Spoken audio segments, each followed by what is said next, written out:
filming this, but I walk around a lot, so. So this, Bonnie already did a great job introducing us, but this is our professional membership. I know that, I don't know if any of you have heard, there was this college scandal, admission scandal. And well, he actually, I think he was a member. He was not an operating member. So this, if you do decide to go this route, make sure that they are members in good standing with these professional associations, because it actually does make a difference. We are required, and we actually enjoy it, that's why we got into this. We see at least 25 schools a year. We always do at least 5 or 6 of these a year. And we work with several pro bono students across the country. In many ways, my most interesting students, no offense. And so, I always say, if you are going to go this route, check them out. It's not a given that they're operating on the front door versus the side door. And we already have our panels, introductions. So tonight, this is what we're going to be covering. Can people see and hear? Yeah, okay. A little louder when Yeah, Okay, so tonight we're going to be talking about building a college list. Why do you have a list at all? And kind of when you're looking into the college list, you have to sort of look into who you are as a student, what you want, which a lot of kids at 17 have no idea. And what are the resources you can turn to, how you narrow that list from the 4,000 that are out there to, we try and say 10 to 13. Some people apply to 20, it's up to you. And then we'll go into questions. So, Sarah, you're going to take the next one?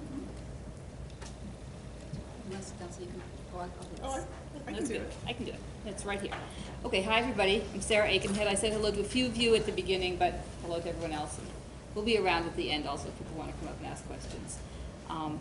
But the first thing, and first, so many of you are juniors. Can you show me who you are again? Parents of juniors or juniors? Okay, this is a great time for you guys to start thinking about this very topic. Like, where do I want to go? Before that, it's good to inform yourself broadly, but by junior year, it actually starts to get a little real. So thanks for coming tonight, and hopefully this will be useful for you. But I want to remind you that this is not like a competition to get into the best college, because there's no really best college for every student out there. The best college for you may not have been the best college your parent went to, or the one that your cousin's going to right now, or the one that the YouTube star talks about all the time. Part of what you get to do is discern who am I, what do I want to do, where can I do those things? And the answer, the great thing is that there's like not just one school that's going to be great for you. There's going to be a bunch of schools. Your challenge is to find those schools, figure out of the 4,000 some odd schools out there, which 20, 10, are you going to apply to? And they'll have varying degrees of selectivity, but any one of them should be a school you'll be happy to go to. And that's the idea about fit. And when you make your list, that's what you want to keep in mind. Will I be happy there? If you're not going to be happy there, it doesn't matter like how fancy the name or how easy it is to get into, then don't put it on your list. Maybe the parents get one vote. I know.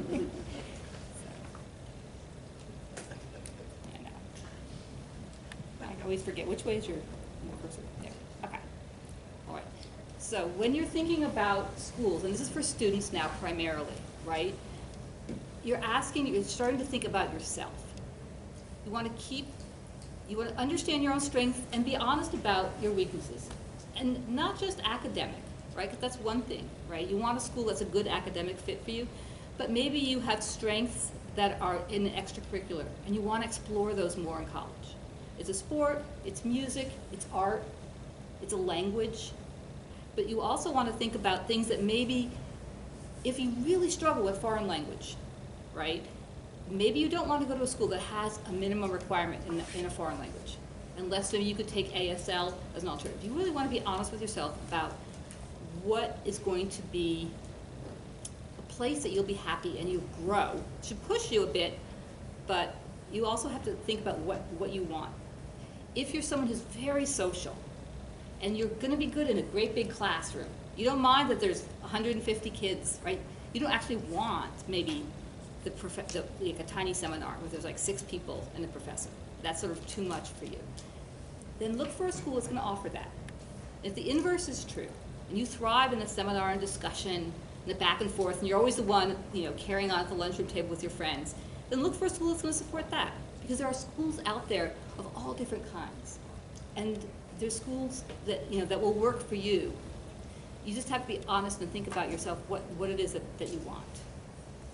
Think about your career goals. Some people are really specific and very applied learners. Philosophy, oh my gosh, religion, don't even, right? They want marketing. They want to write code, right? They know criminology. They know that they want to be an officer. They want to serve in some way. Other people, and there are schools, there's lots of great universities for students with those interests.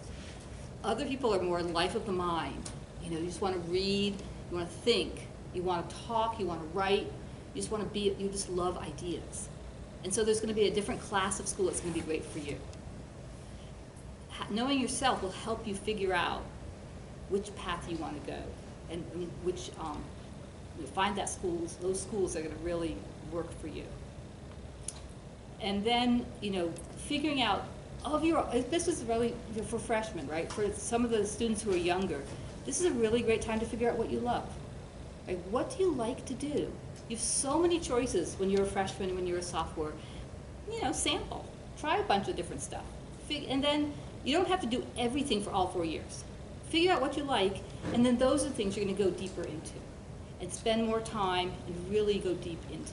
The same can be true academics. You want to keep your core academics strong, but you're going to maybe focus more on the arts. Maybe you're going to be, in music or in language or in journalism, right? You guys have other programs here at McClatchy. So figure out what you love. Okay. There are some online tools that you can use. Some of them are free, some of them are low cost. You can use one called 16 Personalities, which is like a Myers-Briggs, and it will give you a sense of what your strengths are, and then you can sort of take that and sort of see what majors might interest a person with these kinds of strengths. I like Use Science, which I think is like maybe $39, but it's long. It's a long personality assessment, but it gives you a lot of ideas about what your inherent sort of abilities are and where that might point you from a career perspective. There's Do What You Are, which is again another one of these surveys, and then finally My Next Move, which is the U.S. government one website. And all of those, or any of those, you probably don't need to do all of them. Maybe pick 2, right? Are a way, especially for like sophomores and freshmen, to start to think about the world outside of high school. Okay. Then, what about a college? What are the elements of things that you might consider? You're going to consider location, right? Maybe you want to go far from home, right? Maybe your parents don't want you to go far from home, right? That's a conversation. You want a big city? Or are you going to be comfortable someplace smaller? There are wonderful colleges in rural parts of this country that offer great education. Not everybody has to be in a big city, and sometimes when you're on the campus, even though in your big city, you're really just on the campus. It almost doesn't matter that you're in the city. Depends on what you're studying, depends on who you are. We talked about class sizes, admission requirements. This is, again, where you have to be honest with yourself. You have to know where you fit in the general pool of students that college admits. It's not to say that you can't apply for a school where your test scores and your grades are far below what the average admitted student gets. And especially if you're an athlete, rules may be a little different. But you can't fill your list with schools like that, because it will be very sad in April. Be honest with yourself. Find those schools where you are right in the middle. Find those schools where you're really strong. And then also some schools where it really would be a reach. Look at the degree requirements. Some schools are really open. You can take pretty much whatever you want and graduate from that school. Other schools have very structured requirements, and a number of your classes, especially for the first 2 years, we take in filling that core, what they call their core requirements. Their distribution requirements, sometimes they call it that. And so look and see what those are, because if those classes sound really tedious, you're gonna be sad taking those for 2 whole years. You might be happier with a broader, less structured kind of school. Look at the diversity of the school, if that's important to you. All of the schools will have all this information on their websites. It's pretty easy to find. The pictures will make them all look super diverse, so you kind of have to look at the numbers. I mean, they're out there in the pictures. You're going to think every school in America is like, you know, a melting pot here, but look at the data. You know, is it 15%? Is it broader than that? How do you define it for yourself? What's important for you in terms of diversity? We come from a really diverse, big city. Some places, most of the public schools in California, very diverse. Public schools in Montana, less, right? Because it's a different part of the country that has a different demographic that's feeding into that school. So take a look at that stuff and figure out what's important to you.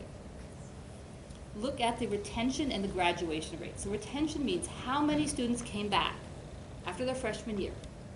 Who came back for sophomore year? That's retention. You know, numbers in the 90s are great. An interesting question to ask is who didn't come back and why. That's one you'll have to have a conversation with someone at the school about. But some schools will have a much lower retention rate, and that's sort of good to understand why that's going on. And then the graduation rate. And this is a number where you'll see some people will say 4-year graduation rate. Most of the private schools, their goal is to get you out in 4 years. A lot of the public schools will be publishing 6-year graduation rates. So as a parent who's paying the bill, you're like, wait a minute, you know, I want to know the 4-year graduation rate. I want to know that that the classes are available, the students are supported, so they can come in, do their studies, and get out in 4 years. So that's a number I look really hard at. And I will say the CSUs offer a lot, and they're a good fit for a lot of students. Their graduation rates will look pretty scary.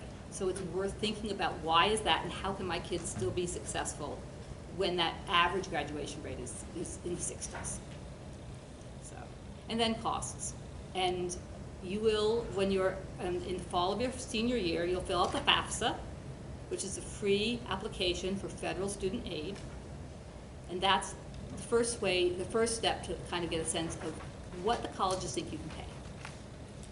On each of the college's websites that you're interested in, because by now you've got your list, you've narrowed it down. Right, you're starting freshman year, starting senior year, you've got this list. You can go on, your parents can help you with this, they should probably do it. Each college has what they call a net price calculator, which is that college's own assessment. You put in your data, your financial information, and they tell you this is what you probably would pay. And they're applying their logic about aid, their logic about scholarships, their logic about loans, things like that. So that net price calculator is a really strong tool for you to, as a parent, to get a sense for the cost. And it's really important to have that conversation with your kid up front so that you don't get into dream school and then have to tell the kid, oh, sorry, I was never going to pay that. And so, be honest and have the conversation as a family while you're building that list. So I've set up a whole bunch of things. I've talked a lot. Are there questions? Yes? Where do you find those ratios, like how many kids come back? Oh, there's some really good websites that have that information. College Data is probably the one that has the easiest one to put in, that you can just put in the name of the school and it'll give you all of this federal information. So, yeah, that data is very available. Probably the most extensive website for data for all of the schools is the Common Data Set. It's very dry. We don't always have parents look at it because it can seem overwhelming, but it's probably the most formal collection of data. And not all schools do it, But most do. but most do. So you just have to kind of scroll down the 25 Excel spreadsheets and you will find it. You can What's just that Google called? common data set, and then the name of the school you're looking at. And each school, usually in their institutional data site, will have it, and it's structured the same way. So once you look at it once for one or two schools, you're like, oh, okay, I have to go to section 3C3 to get the piece of information I'm looking for. It has a ton of information. It's just, for every single school, it's a lot to look at. But if you're looking for a point of information, it's a useful, the common data set is a very useful tool. commondataset.com, is that what we're talking No, about? It's this common different. data set. Yeah, Just it's, Google, done. Tamara? what's that? We Google it. Google, I don't know what, Oberlin Common Data Set, and it'll bring you to the Yeah. Common Data Set for Oberlin. I know you could get multiple years too. Yeah, and then you'll say that you want the most recent years. Okay, thank you. So I was gonna pause here and talk to the parent panel, actually. If they're ready. I wanted. One question back Yes, on go that. ahead. So is there one website that has all that information? I think on there it? is. I wanna get the name, so I give it to you correctly, though. Okay. Yeah. So I was gonna ask you guys, of those different criteria, which were the top 3 that you and your students were focused on when you were going through this build a list process? And maybe I'll start with Angela. So, I would say location, and then, campus class size, Okay. and then, I'm not sure it's up there, but we were just talking about this, like, post, graduate school. What kind of relationship she would have with her, professors. So she chose Cal Poly because all the professors teach their actual classes. Yeah. And average class size is 75 students, and division was 35. So she wanted came down to the public school that had a private school feel. Can we talk a little louder? Oh, sorry. Did anybody not hear that? Would you like me to repeat it? Sorry. So it came down to location, campus size, I'd say cost, and then I'm going to throw in that my daughter knew she wanted to go to graduate school, and at Cal Poly she would have professors teaching her classes, all classes, average class size 75 students, with upper division being like 30 to 35 students. So she wanted to have that relationship with an actual professor. So, I mean, of what you said, like what really struck out to me is the professors who teach the courses. Is that something that is very clearly and overtly like advertised on the websites, or how do you know when it's the professors who teach the courses? We actually did college visits and found that out, Just by like her asking junior them? year. But it is generally overtly on the website if professors do teach all the college classes. And if it's It's not rare mentioned, they'll say, oh, 50% of ours are taught by graduate students. No, you're not going to say that. right? But you will find that generally speaking, you will get professors in all classes at some point. At a UC Berkeley Intro to Psych class, the professor is going to give the lecture, and a TA is going to break it down to those discussion groups. At Oberlin, where Bonnie's daughter goes, a professor will be the only one. They don't even have graduate students, so it's not even an issue. How about you, Bonnie? What were your 3? Well, my daughter was had very specific desires. She wanted a location, East Coast. She wanted a small liberal arts college, and she wanted a highly selective college. Now, she switched, she applied to 11 schools in all, and it's a long process, but she did not end up on the East Coast. And she says that looking back, it's not about location, it's all about campus culture. And it doesn't matter where you are, if you love the campus and the people in it, then that's the place for you.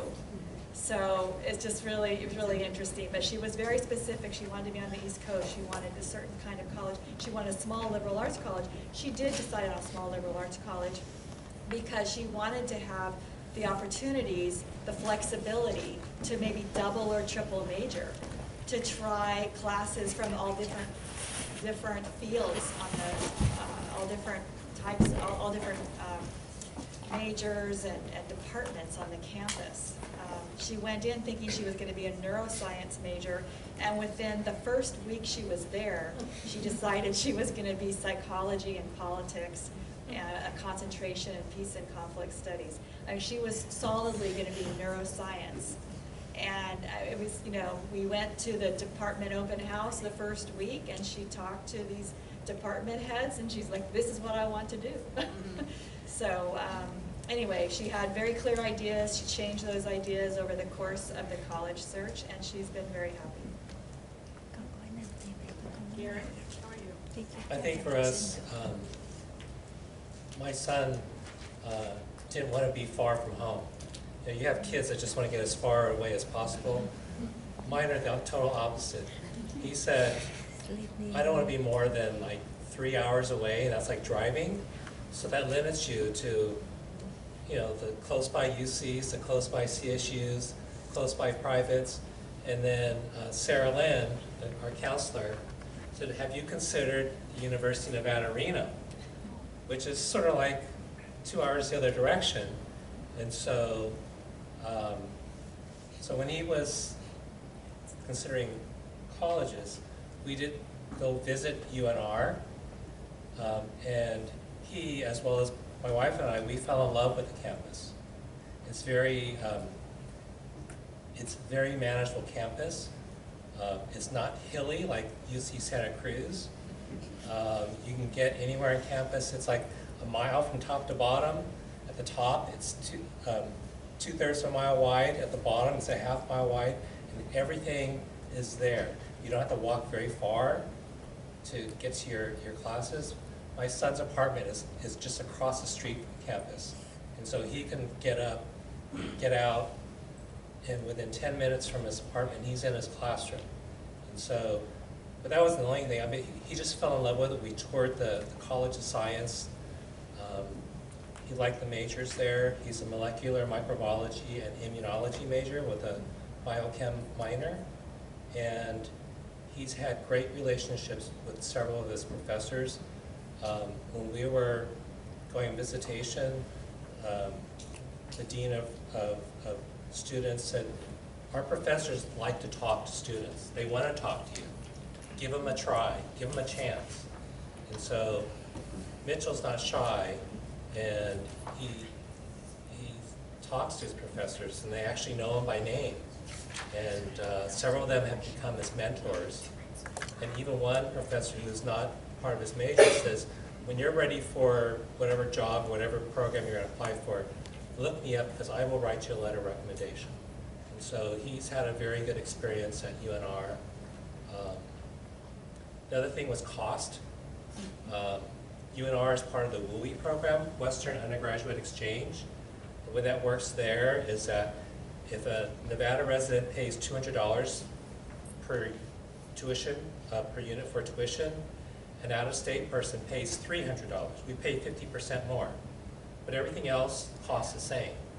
And so that first year, when I was really tracking costs, I compared the cost, like if Mitchell went to Sac State and lived in the dorms versus going to UNR and living in the dorms, it was cheaper for us to send him to UNR. Sac State costs more. The other thing that we are very impressed with is that they have a goal for every student to graduate in 4 years. And they said, we will commit to you that if you take 15 units every semester and you don't change your major, you know, during that time, you will get out in 4 years. And so I raised my hand and said, well, what happens if he can't get into a class? He says, we'll make something happen so that he can get the class he needs so he can graduate in time. And I'll tell you that twice that has happened. The school didn't have to intervene on his behalf. All he did was email the professor and explain the circumstance.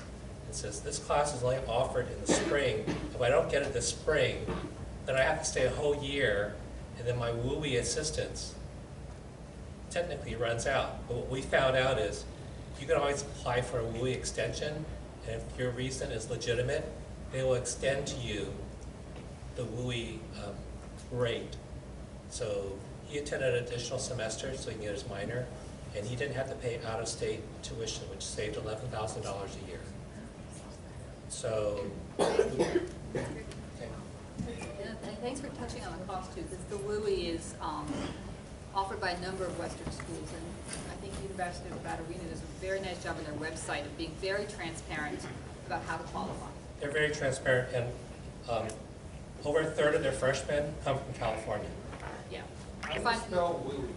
WUE. It's an acronym. Western Undergraduate Exchange is what it stands for. All right. So do we have VEPA? Anyone here from VEPA? Yay, okay. So we put together a little slide to talk to you guys about your alternatives for folks who are interested in the arts. And it could be someone who's not in VEPA, right? I mean, just because, not limited to people who are in VEPA. But if you are going to major in music or dance, if you are going to major in fine arts, visual arts, a lot of times it's like a whole additional process. And the schools are pretty transparent about that, right? They'll tell you, okay, you need to do a pre-audition, and then if you're selected, you'll do an audition on their site, or there'll be a place on the West Coast where you will go for an audition. You need to submit a portfolio, and it will have these specific things.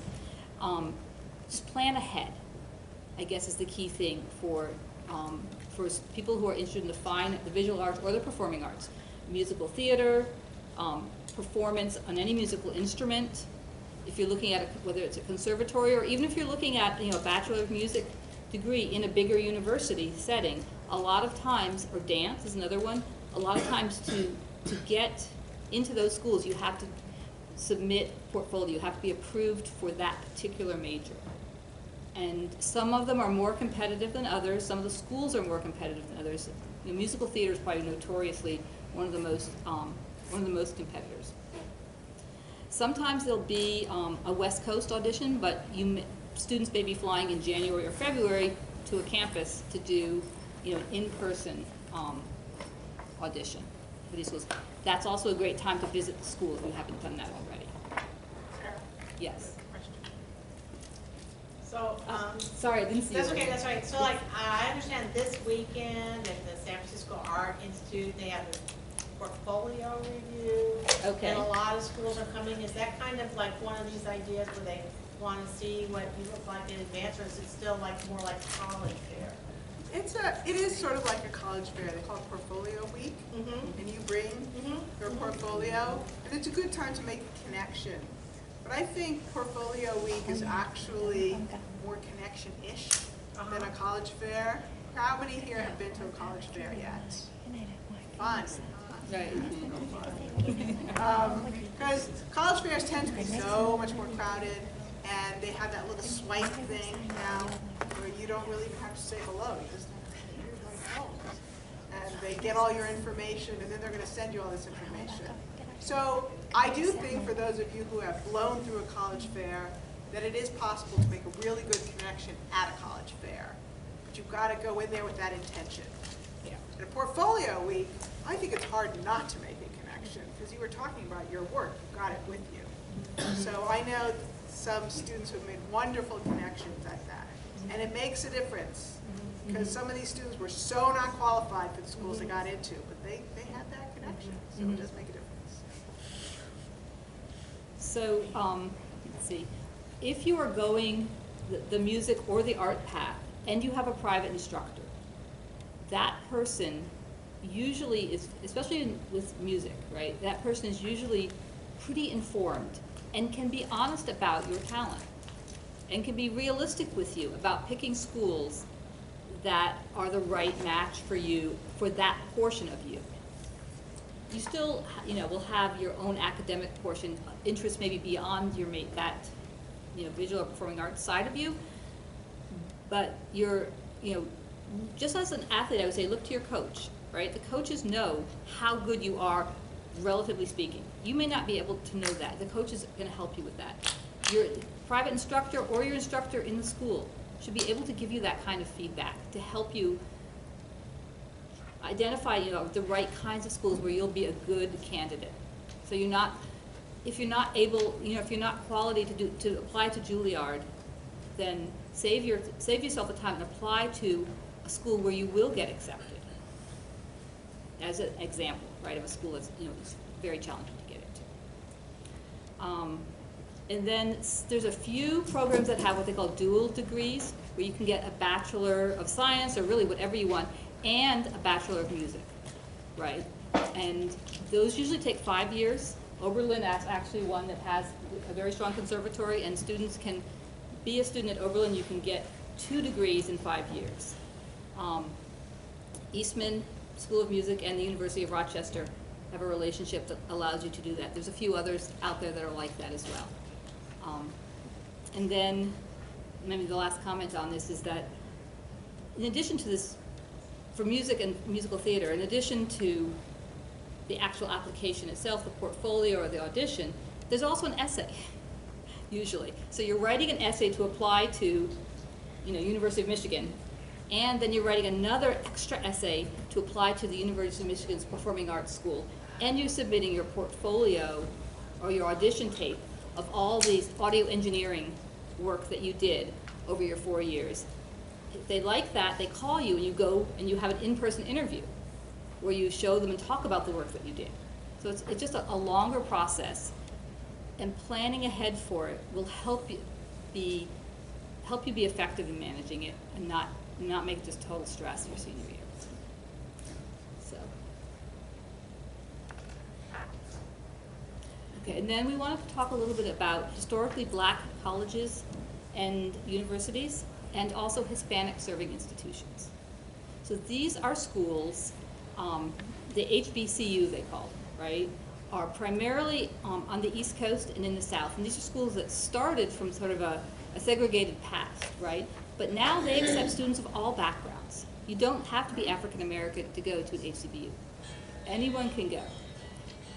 You will still find that those schools are predominantly African American. They vary in selectivity. So some of the schools that you may have heard of, Howard or Spelman, Morehouse in Atlanta, will be very selective. Others in the South and on the East will be less selective. There's some great schools in Louisiana. There's really a number of schools all over. They have a very good website where you can go and look at all the different schools and research them, dig into them. Do they have the major you want? And it's the same questions you ask, right? Do they have the major you want? Are they going to be affordable? Are they too far from home? You're asking the same questions, but you're asking from a slightly different lens when you're looking at those schools. And then Hispanic serving institutions are it's different. They're not intended to be Hispanic serving institutions. They weren't designed that way, right? They don't have that same origin story. But rather, they are schools, they're designated as such because the undergraduate enrollment is 25% or greater Hispanic. So a school can move into that classification just by accepting more Hispanic students. Or it can move out of that classification if its number of Hispanic students dropped. And there's a website that you can look at, just Google Hispanic serving institutions, you'll find a decent website that'll talk to you about it. All of the CSUs are Hispanic serving institutions just because of the population of California and who the CSUs serve. And I think 6 of the UCs also qualify as Hispanic serving institutions. Certainly Merced does, Riverside, and I don't know all the other ones which do and which don't. I think Irvine may. So and that's just sort of for you to think about when you're thinking about diversity and what you want. But you're still going to ask the other same questions, about what the school offers and what you as a student are looking for. I think, Judy, you might be up next. Oh, you are. So we're returning to diversity. And when we talk about diversity, we have a very broad definition of it because it goes way beyond, your ethnic background. And we try and introduce this to students that we work with when they think about the college population makeup. There are some kids who they want a politically active campus, but they also want a broad perspective. There's some kids who it's very important for them to have a religious presence, a Hillel or a Newman Club, or an LGBTQ group that they can work with. So we look at diversity pretty broadly. And it's something that you should definitely consider when you are building your list. Because a lot of kids don't even realize it's important to them until they get to school and they go, wow, everyone is really conservative here. I am the only communist on this campus. So that, if you were looking for communism, you should not have gone to that school. So, did you guys, I'm just going to ask you, was this an issue for your daughter at all? Definitely. Definitely, Yes. okay. And one of all the schools she looked at in choosing Cal Poly had the least diversity. And she wanted a school with a lot of diversity. So she had to, in that decision, give up some things that became clear to her that was more priority to have that not be at the top of her list. But in all the schools that she looked at, that was really important as She was looking at more like an ethnic makeup diversity, Yes. not political. and political. And political. Yep. Okay, cool. So, but Right. she had to put that aside for other reasons. Okay. Yes, that often happens. Now, when it comes to, the nitty-gritty, we talked about the common data set. Totally use the common data set. Every school has one, or they should, and if they don't, it says something about the school. But there are some other resources too. So the books that we love, I think Bonnie brought this in. Yes. This is one of them. This is one of the books we love. The others are The Fisk and Colleges That Changed Lives. What's that one called? It's called The Princeton Review. The Princeton Review. That's Bethany's dog-eared copy. Yeah. Each of them have pretty unique qualities. What I like about the Princeton Review is it gets to the nitty-gritty. You have a lot of data in here. Not a lot of copy, you have a lot of data. The GPA, the test scores, where their high school rank, and it's got some information about the school itself. It's got a lot of numbers. The Fisk, less numbers. They have numbers, but less. But they go on and on about the college campus and the location and what the school's strong at, what's the social life like, and da-da-da-da-da. And Colleges That Change Lives. Who's ever heard of Colleges That Change Lives? Very good. So it's a consortium of about 40-plus schools. All of them are small, generally small liberal arts schools. They are across the nation with a higher concentration in rural areas. We have a few in California, we have several in Oregon. And they are known for the mentoring and research relationship that is fostered. And they're chosen partially for that. But what I really like about this list is that they're chosen not for what the kids are like when they go in, but what they're like when they go out. How many CEOs? How many Fulbright scholars? How many PhDs? How many Peace Corps volunteers? So it's really interesting.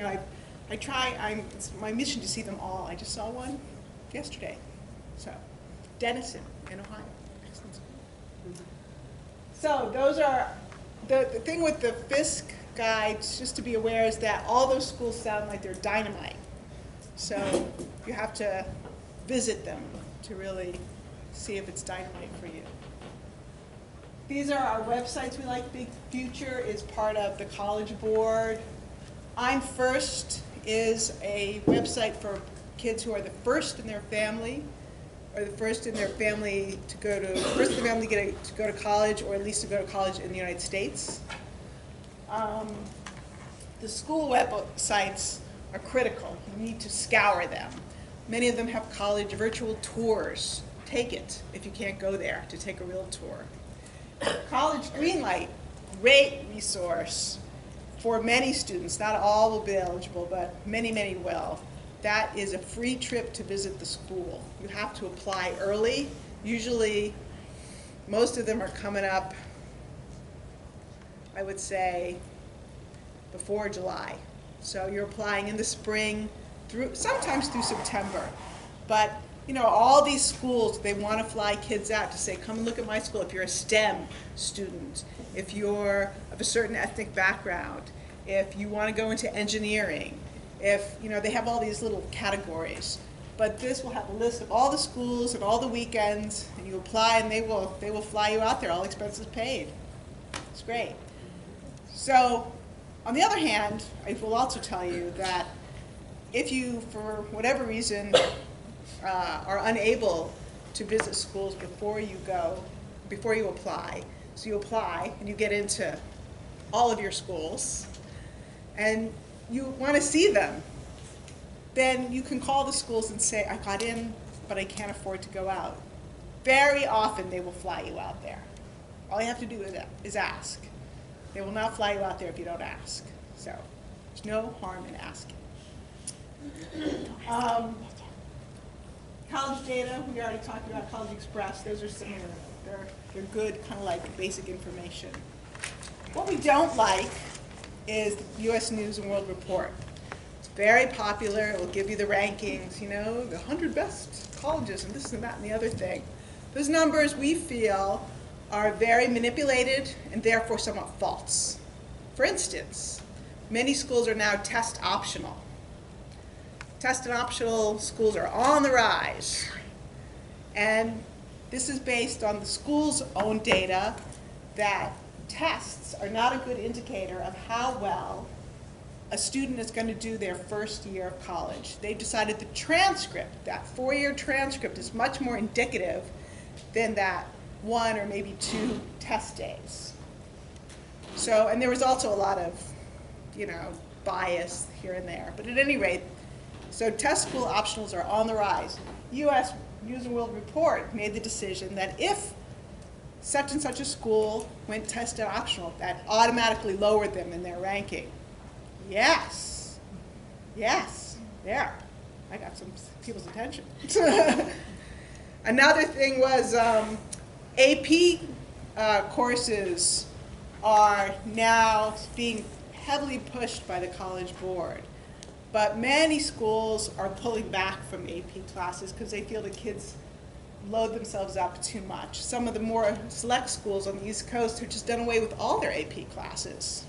Select schools on the East Coast can do that because, you know, the schools the kids want to go into, they already know that Georgetown Prep is a good school. Yes? When you say the colleges are getting rid of AP, that's kind of confusing to me because... No, did I say the colleges? But, oh, maybe I The high schools. High schools. High schools are getting rid of AP. Yeah, high schools are pulling back.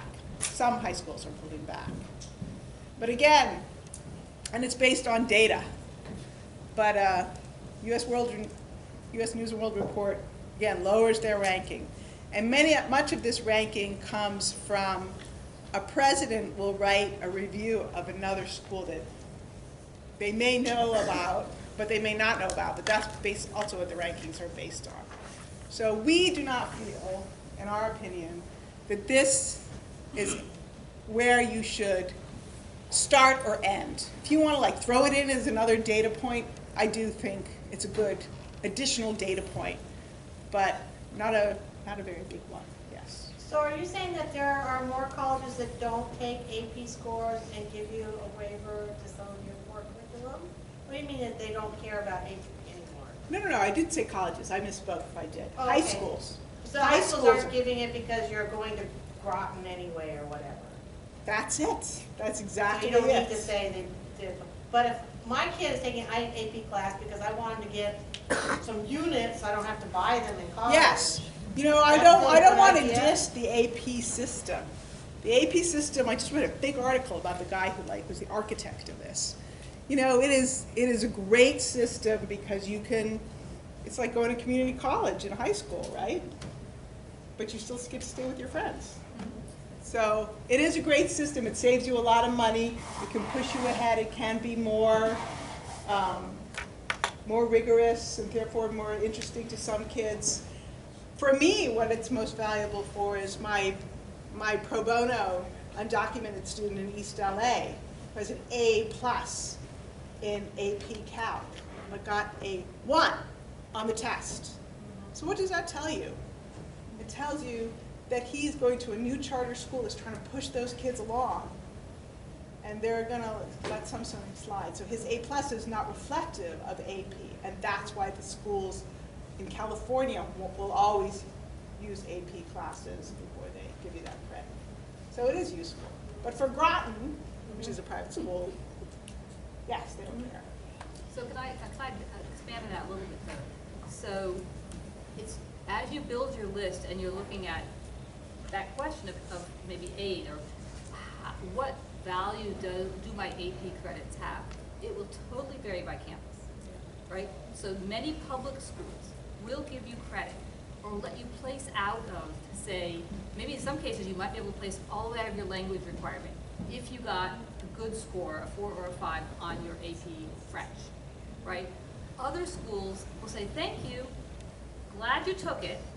It helped you in your admission because it showed that you were taking a really challenging course load, but you don't, it doesn't matter. You're still gonna take at my private school, you know, 120 credits, and they're gonna be from me, you know, or overseas, whatever, but that your AP is not going to reduce your cost, and it's not going to give you an advantage. It might let you In place admissions, higher. it will give you an advantage. It will give you an advantage, it will help you in admissions, but it won't always save you money for the credits counting towards your undergraduate degree. It varies a lot by school, and you'll have to do your research. So I wanted to ask our panel, Gary, if you could say what of these resources, if any, or other, that you used.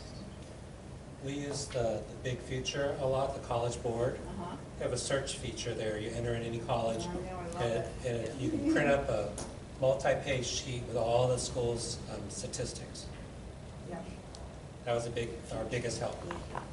And did you use any of these? Well, I know you used the We used the Princeton Guide extensively, and maybe we used it in the wrong way in one sense, because my daughter, of course, focused in on the categories of the most highly selective schools. See, she and got that magazine. those were the ones that she wanted to go to. But, I mean, it worked out well. She's going to a selective school, and she's happy. But I think, as we'll say later, she overemphasized application to the REACH schools and maybe didn't put enough emphasis on applying to more, what's the next target, the target schools. But I just wanted to say one quick thing, that what was probably the most helpful was doing a pre-application swing around 10 colleges. So doing a series of visits. We did it in 1 week. We're going to get to our interviewing touring slide. Okay, so I just want to say a pre-application series of visit was incredibly helpful to us. Yes, yes. Going to the college campus helps. Not everybody can do a pre-application swing through 10 schools. It's time consuming, it's expensive. There are a lot of other ways to do it. Alumni interviews, virtual tours. There's other ways to make connections. And how about you? I actually have to say that I personally didn't do any of this. Oh, your daughter did it all. My daughter did it all. Okay. Right answer. All right, well, that's always good to hear. All right. So, in terms of elements of fit, so we talk about, it's all about the fit, it's all about the best school for you. So we've already talked about a lot of these already, but these are the big ones that we look at. We do not, I don't think I would make anyone bigger than the other because, it depends upon the person, what's important to them.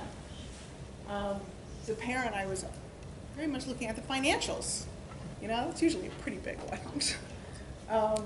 But the kids are all usually looking at location, academic fit, if they want Greek life or they want whatever. So your kids, as Sarah said, will find more than one school. They will find many, many schools that are a good fit. But you do have to be very honest and do your research. And we really recommend visiting. We really recommend that. So, visiting the college campus. So, I always say that if your student might want to only visit schools on the East Coast, well, maybe that's out of range. But then your next option is, instead of visiting the school that they want to apply to, is to visit the type of school that they want to apply to. So make sure you visit that large public school campus. Make sure you visit that small private school campus. Make sure you visit that urban, really urban campus, or that rural campus, or that small town campus, or the school that's a Big Ten or has a big football team, or, you know, if you're nearby, Deep Springs. Anyone ever hear of Deep Springs? It's one of the more interesting schools in the country, 100% free, all male, completely liberal arts, great books, and all the men have to work on a ranch at the same time. There is now just opened a woman's counterpart, but it's very cool. It is very cool, and it's highly selective, but it's 100% free, and you have a huge cross section of people that are attending there. The guys, the women's is new. I don't know that much about it, but I know. I can't even imagine coming back from rounding up the cows to going into, well, let's talk about God. So try and go when the school's in session. It's better, but if you can't, you can't. You know, go when you can. Take the tour. Definitely take the tour. Don't fall in love or hate the school because of the tour guide. You know, they're supposed to be good. Sometimes they're not. But if they're great, you know, great. But it's really not the person you're going to be going to school with 100% of the time. I do suggest, although it always embarrasses whoever I'm with, to talk to students randomly. I always do it because I pretend I'm lost. Can you tell me where the dining room is? What brings you out here? What do you like about it? You know? So just randomly, some students have a thing that's important to them. I know with my daughter, she was very interested in going to a politically active, balanced school. So we went to this one school which was not on my list. We were just like near it, or her list. And she asked the same question to everybody, wide range of ages and classes. And she got the same answer. Wow, I never really thought about it. She crossed that school off her list. You know, this is not the school for her. But it was an interesting, I thought, oh, I never thought of that. So she had something she was really focusing on. Try and stay overnight if you can. Many schools will have an overnight program, usually not until you're accepted. But if you know somebody, like if you have a friend who's going to school, see if they can put you up for the night. Get a sense of what it's like. If you know you're going to be in neuroscience or nursing or history, reach out to somebody in the department. They will always try and make time for you to sit down and talk about the department. And many schools will interview you, many will not. No school will interview before you're a spring junior. They don't want to talk to you until the second semester of your junior year. But if you can't go to the school to get the interview, they have alumni scattered about, and they have regional admissions people scattered about. So you can always call up, if your college or high school isn't having that person come, then you can just call the college, you know. Grinnell in Indiana, when are you going to be on the West Coast? Oh, our admissions person is holding interviews in Berkeley on such and such a day. So you drive into the Bay Area, and you can interview with Grinnell College, very good school in the Midwest. Okay, so any questions so far? Did you visit? I know you visited. And I know you visited. And you all visited, and you all got. What was your highlight takeaway? One word from your visit. We don't like hills. Okay, that's a good one. Location. There's something good in Ohio.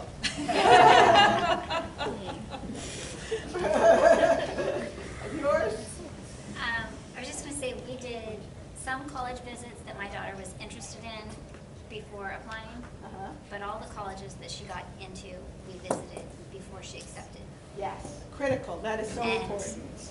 I'm just gonna say from that alone, we did, just, you can walk onto a campus, even as a, I feel like as a junior and go, I like this or I don't like this, just spending a day there. And did all of you go when school's in session? I have to say, I think it's absolutely critical. I know you have to do what you can do, as Judy said, but it is such a huge difference to experience a school in session versus just going and visit during a spring break or a Christmas break or whatever. And I mean, Bethany said even just like looking to see, do the students look happy or sad? I mean, just even that can tell you, what's the vibe? What are you feeling? How busy is the campus when students are there? Does it feel busy or does it feel like, hello, hello? I mean, some of these small colleges, if you're not interested in a small experience, it can feel kind of isolated or very bit too quiet. So these are things to figure out. Yeah, yeah, so we really push, yes. Wait, is it possible, like, to like actually shadow a college student that's Oh, yes. there, like just walk with them during all their classes? Yeah, you can sit in on classes. Yeah, colleges will often have an open house. I was at one just on Monday. And so they open up classes to visiting students. And you can go and sit in the class and see how you like it. It will definitely give you a shadowed student. Yeah, they're pretty flexible. These are, even a larger, like a UC, to a certain extent, will do that. To me, it's a little harder for them, but they will try. Any other questions? Just add that, if you're, as a student, you're interested also in going to a college and you know someone there, which my daughter did for some of the schools that she was applying to, she went prior to application to a few of the ones on her list and actually met that student and stayed like an overnight. Or Oh, yeah, like through there the you go. weekend. Yeah, And that was the best. gratuitous. Or they went on a Saturday and came back on a Monday evening. That way they actually shadowed somebody they knew. Maybe it wasn't in their major, Yeah. but they were. Yeah, got you a all real have friends and college family. experience. Reach out to them. It could be a teammate, somebody who graduated the year before and is off in a school that interests you also. And I think as Judy said, many schools have special days for, discover, read, or, open house for, St. Mary's. Usually there's at least one in the fall on a Saturday or a Sunday, sometimes on a Friday. And those are worth going to if that school's on your list, because you'll get to see a lot more about the school than just a regular visit and information session allows. Right. So you can sort of prioritize your planning for there might be something in the spring, but there'll definitely be things in the fall.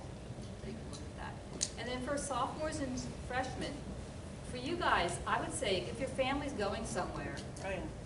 there's a college nearby. There's always a college nearby, right? Just get out there. And you don't have to go on the formal tours. You can go walk around, check out the bookstore, go in the library. These things are open. Go to the Grab a dining bite, hall. get a cup of coffee, look at the gym, student activity center. And you start to get more comfortable with what a campus feels like, and you start to get a sense of what you like. And then junior year, you're actually scheduling the tours and going on the more formal visits and stuff like that. But you will kind of burn out if you start, there's a risk of burning out if you start with that really early. But take advantage of those trips, with your family when you're younger. Yeah. Good for everybody. So this is our final slide, narrowing your list of schools. So this is our watchword motto, love your list. Love your list. Every single school on that list you should be very excited about going to. Yes, in your mind you might have them ordered, but you should want to go to all of them. Really, you have to wonder, why am I applying to it then? You really don't want to go. Why are you applying? And kids will apply to varying numbers. I know kids who apply to 1, or 5, or 10, or 25. It gets more expensive as you apply to more. But, it's what you feel comfortable with. So these are sort of what we have broken down for ballpark, which it's comfortable, you know, not too many.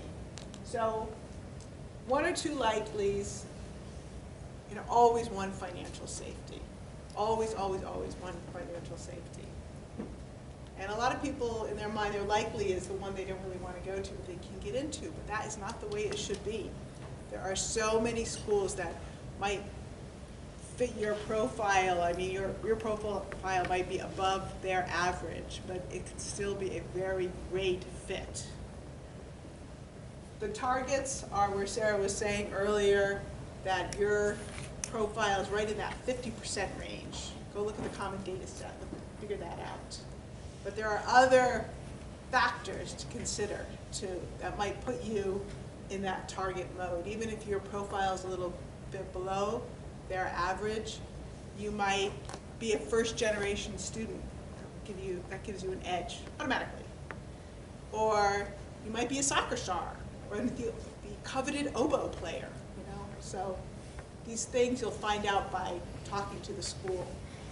And the reaches where your profile is a little bit below their average profile, but not out of the ballpark low. So don't make your reach unreachable. Make it reachable, but a reach. And I would say, Sarah, that the Ivies are always in the reach category. I think, I mean, even more than that, Judy, I would say that if you look, the other factor that I look at sometimes is the percentage acceptance, the acceptance rate, right? So it could be a school, you're like, well, I'm pretty much in the middle, and then you check and they have a 70% acceptance rate. Okay, then that definitely is a target, right? The Ivy Leagues, Stanford, MIT, and a few others like that, with acceptance rates below 10%, even if you have the perfect GPA and perfect test scores and, you know, just incredible, you know, extracurriculars, it is still a reach for you. Because the acceptance rate is so low, because there's so many students applying who are like you, who also have perfect scores and perfect grades and, you know, cured cancer when they were 12, right? So very unpredictable. So you'll definitely want to hit a couple of those schools to try for it, because you're qualified for sure, but you can't count on getting in. It is a crapshoot. You know. The Ivies are a crapshoot.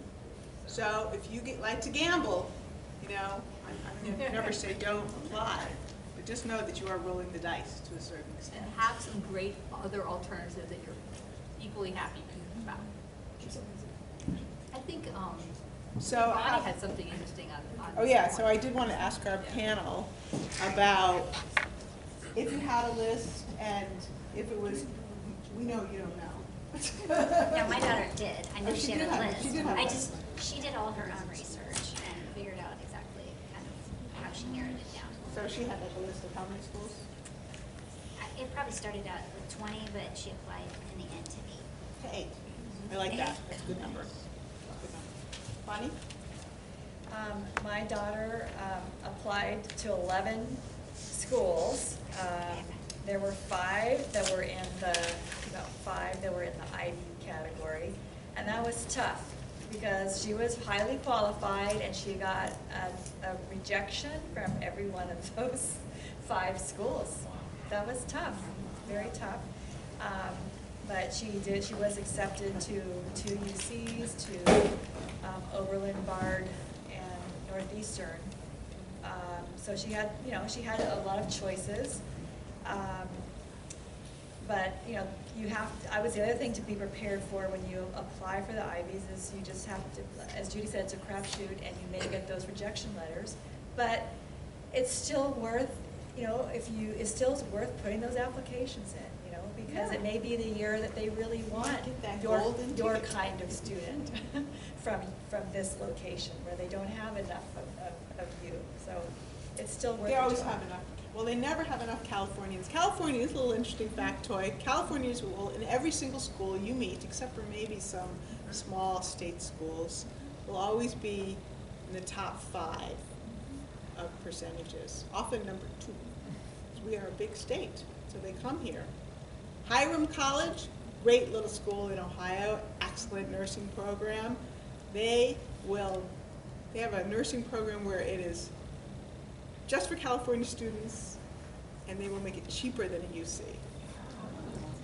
Yeah, I just wanted to say on that point, there's actually a lot of private colleges, probably mostly outside of California, that will and can make a college education at the same cost or less than a UC. It's definitely out there, and looking for colleges that have endowments, that have a decent endowment, and that are trying to help their students financially is important. And my daughter was able to get a lot of help. Another thing, just really quickly, is to say my daughter is playing soccer for Oberlin College. It's a Division III college. It's not, it's not Division I. It's not a cutthroat athletic environment, but it's a very actually relaxed athletic environment. I mean, if you're playing sports, if you're playing sports at a somewhat high level, there's probably a college that would be interested in you. There's places for people at lots of different levels in sports, and that can be a really helpful entree into a college and an entree into getting a little more aid and assistance from the college because they need athletes.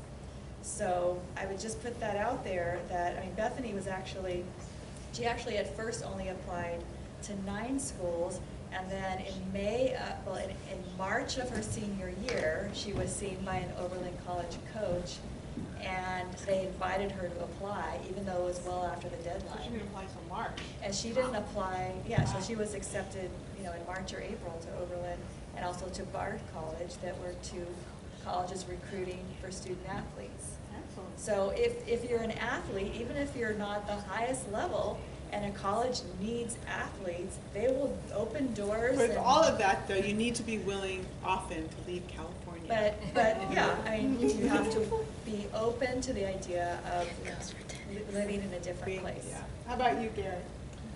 My older son, we lucked out. He applied for one college. That was UNR, because he loved it so much. Oh, that's right. You went to visit it. We visited. We stayed there. He applied in September. They do rolling admissions. Oh, right. And so he got accepted pretty quickly. We got everything in. He got into the dorm that he wanted. They have a dorm where students of like majors live on the same floor, and they have classes that are in the dorm, and professors that have their offices in the dorm. Wow. And so they sort of catered to those freshmen. So it was a great program. So we lucked out with him, so he didn't apply anywhere else. Go through all that. My younger son, he applied for 6. He didn't know what he wanted to major in, but I said, well, just in case the light goes on between now and acceptance, you should apply for some colleges. And so he did, and he got accepted to all of them, and he still didn't know what he wanted to do. And in the end, and we didn't pressure him, he decided that he just wanted to stay here. He went to City College. He's taking a lot of different classes. Great. He's sort of exploring. He has some likes, and he's already discovered in this semester that a couple of those likes are no longer likes, which is part of the process for him. And so... Well, it's great that we have a City College example here, because that is such a wonderful route for many, one that we do like to promote. Especially now, I don't know how many have heard that now the first 2 years are tuition free. And so that's pretty big. So there are a lot of pros to the community college besides the tuition, and that the other one is the exploration that you're allowed to do at that level. And he's enjoying his experience there. Yeah, it's great. So do we have time for questions? Yeah? Yes. I'm wondering if there's I have a kid who doesn't like to miss school, a junior, so when we go to visit colleges, it's always when there's nobody there, pretty much. I mean, we've tried the lining up spring breaks and stuff, but is there some secret to getting to schools when they're in session that I haven't thought of? Well, Sometimes, like Veterans Day, the schools will often be in session when you're out. Okay. Or, the President's Day, that weekend. The federal holidays. Spring Okay. weekends can work because every college is different. So you just look ahead and find the ones that are not on break when you're on break. And then quarter schools go later into June. Okay. Where the semester schools get out early May. But the semester schools start way before you start. Like they start in late August. So you could time it that way as well. yeah, Veterans Day is actually a good weekend to go. I was at 2 colleges this Veterans Day, and they both had visiting day. Can I read my one little? Yes. I just wanted to read, my daughter gave me a quote that I thought was very helpful. And this was about her college list, and she had a lot in the reach category, like most of them in the reach category. She said, I wish I had applied to more safety schools. I wish I had not been so fixated on getting into the most selective and instead focused on the schools that interested me because of the things they offered besides their name. I would emphasize that a good school is not one that is the most selective or has a 5% acceptance. It's one that is a good fit for you and that you will succeed in. And a bad school is not one that has a high acceptance rate or least selective, but instead a bad school is one that you don't vibe with and you don't thrive in. So it's just kind of a whole different frame. I think Judy's been talking about this all night, kind of, and Sarah, a whole different frame for how to look at schools and looking for the schools that really are the best fit, where you will thrive, where you can explore and become the person that you're supposed to be. And if it doesn't work, you can always transfer.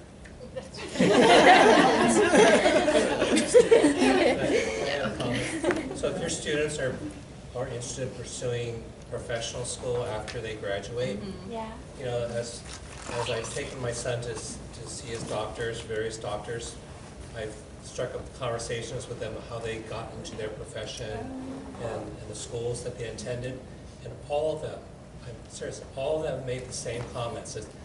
It's not the school that you go to, it's whatever school you go to. If you're taking a biology class, or whatever class it is, do well in that class.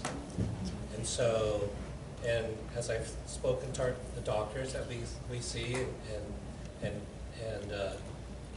they mention the schools, none of them are these big name schools that so many of us are striving for our kids to get into. So that just sort of helps put things in perspective. Whatever school you go to, just do well in your classes. And get to know the professors. Yes. Because they can help you a lot. They can help you, they can bring you in to do research, they can have you help out in their classes, they can provide a lot of helpful experiences. So I want to thank you all again for coming. Like Dorit was saying, this is part of the Parent College Committee series. And I think we're going to be doing another one in December. December 11th. December 11th, thank you. Same time, same place. On strategies in taking standardized tests.